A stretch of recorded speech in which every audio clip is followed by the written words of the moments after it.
10 जून 2024 रोजी केंद्रीय उपसरचिटणीस कॉम्रेड अरुणजी म्हस्के यांच्या वाढदिवसानिमित्त अभिष्टचिंतन सोहळा जय जनार्दन अनाथ बालक आणि वृद्ध आश्रम लासलगाव या ठिकाणी फळे वाटप कार्यक्रम लासलगाव उपविभाग यांच्या वतीने संपन्न झाला। दुपारी 12 वाजता केक कापून औक्षण करून शाल श्रीफळ देत अरुण म्हस्के यांचा सन्मान करण्यात आला। दरवर्षी अरुण म्हस्के आपला वाढदिवस अनाथ बालक आणि वृद्ध आश्रमात सर्व सभासद पदाधिकारी लासलगाव विभाग आणि चांदवड विभाग जय जनार्दन अनाथ बालक वृद्ध यांच्या सोबत दिवाळीसारखा सण मोठ्या उत्साहात साजरे करतात। आश्रमीय सचिव दिलीप गुंजाळ सर यांनी आश्रमाची माहिती देऊन वाढदिवसाच्या शुभेच्छा दिल्या। अनाथ बालक आणि वृद्ध अनाथांची माय आश्रमाच्या संचालिका हरिभक्त पारायण संगीतामाई गुंजाळ यांनी औक्षण करून शुभेच्छा दिल्या। आमची कन्या दुर्गा दिलीप गुंजाळ हिची स्केटिंग खेळामध्ये आंतरराष्ट्रीय थायलंड येथे स्केटिंग खेळण्यासाठी निवड झाली म्हणून तिला विदेशात जाण्यासाठी म्हस्के यांनी रोख रक्कम 3000 रुपये आणि सर्व फेडरेशन पदाधिकारी यांनी दुर्गाचा सत्कार करण्यात आला। अभिजित घुगे यांनी अरुण म्हस्के यांचे आभार मानले। अभिष्टचिंतन सोहळ्याप्रसंगी कार्यक्रमाचे अध्यक्ष वर्क्स फेडरेशन केंद्रीय उपाध्यक्ष कॉ.एस.आर. खतीब साहेब, केंद्रीय सल्लागार वर्क्स फेडरेशन व्ही.डी. धनवटे मामा, प्रमुख उपस्थिती अरुणजी म्हस्के, उपसरचिटणीस वर्कर्स फेडरेशन राज्य संयुक्त सचिव पंडितराव कुमावत, बापू, दीपकजी गांगुर्डे झोनल सचिव नाशिक झोन, सतीशजी पाटील झोनल अध्यक्ष नाशिक झोन, प्रवीण सोनवणे उपकार्यकारी अभियंता लासलगाव, महेश कदम सर्कल सचिव नाशिक सर्कल, महेश वाळुंज सर्कल प्रमुख नाशिक सर्कल तसेच सर्व झोनल सर्कल व विभागीय पदाधिकारी नाशिक मंडल आदी मान्यवर उपस्थित होते। या जय जनार्दन अनाथ आश्रम माझा 53वा वाढदिवस या ठिकाणी लासलगाव उपविभागाचे सर्व वर्कर्स फेडरेशनचे लालगावच्या मावळ्यांनी या ठिकाणी सालाबादाप्रमाणे ठेवला।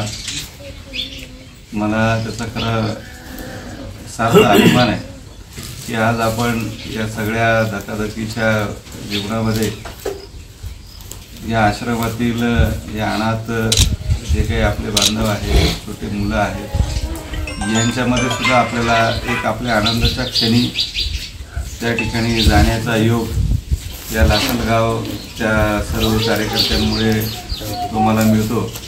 कदाचित त्यांचा हा कार्यक्रम जर त्यांनी नाही ऑर्गनाईज केला तर माझ्या धावपळीत मी कदाचित इथपर्यंत पोहोचू शकणार नाही। म्हणजे हे सगळ्या गोष्टीमध्ये माझ्याकडून काही गोष्टी चांगल्या घडवण्यासाठी ह्या लोकांचा खरं त्याच्यामध्ये मोठा हात आहे आणि म्हणून मी यांचा कायम मी यांच्या ऋणामध्ये राहण्यासाठी राहील या निमित्तानं असं म्हणतो। आणि एक या दोन म्हणजे गुंजाळ सर आणि गुंजाळ मॅडम यांचं जे कार्य आहे तर हे कार्य ह्याचं कुठे आपल्याला शब्दामध्ये मला त्याला वर्णन करता येणार नाही, कारण ते जे कार्य जे आहे ते आपले जे काही आई वडिलांचं जे कार्य आहे त्या कार्या एवढंच महान कार्य हे दोघं दाम्पत्य ह्या ठिकाणी करताय।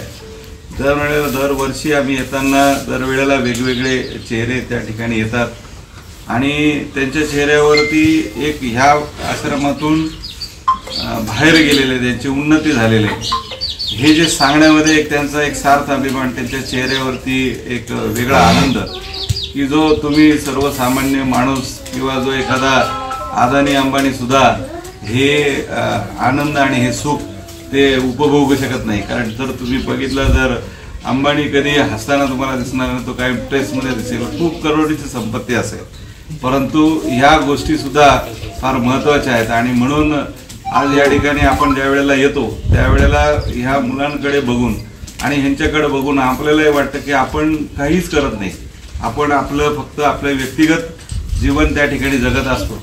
आणि मग ह्या निमित्तानं जर आपल्याला काही करता आलं तर फार काही आपण मोठी मदत करत नाही, परंतु त्या बाबतीमध्ये सुद्धा ते आवर्जून त्याचा उल्लेख हे आल्यावरती ते करतात, हे त्यांचं खरं मोठेपण आहे।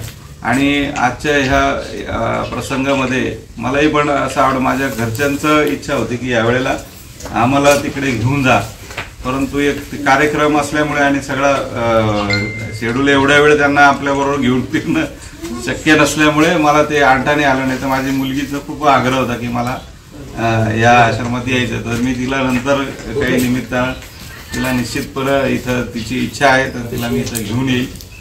आता म्हणजे मागच्या वेळेला वेगवेगळ्या शैक्षणिक याच्यामध्ये चांगलं यश मिळवणारे या ठिकाणी आहेत आणि आता खेळामध्ये सुद्धा एक चांगलं प्रावीण्य मिळवलेली दुर्गा आणि तिचं खरं आम्ही सरांचं आपण या ठिकाणी स्वागत करण्याच्या दृष्टिकोनातून बोलल्यानंतर सरांना मात्र माझ्यापेक्षा माझ्या या मुलांनी जे कर्तृत्व केलंय याचा तुम्ही सत्कार करा असा त्यांचा जो आग्रह होता. तर मी आपल्या सर्व मंचाला विनंती करतो की तिला पुन्हा बोलवून आपण तिचा योग्य यथोचित असा सत्कार करावा. तर दुर्गाला या ठिकाणी मी आमंत्रित करतो आणि आपण सगळे मिळून. वृत्तसंकलन विभाग, नाशिक लोकशाही न्यूज, नाशिक.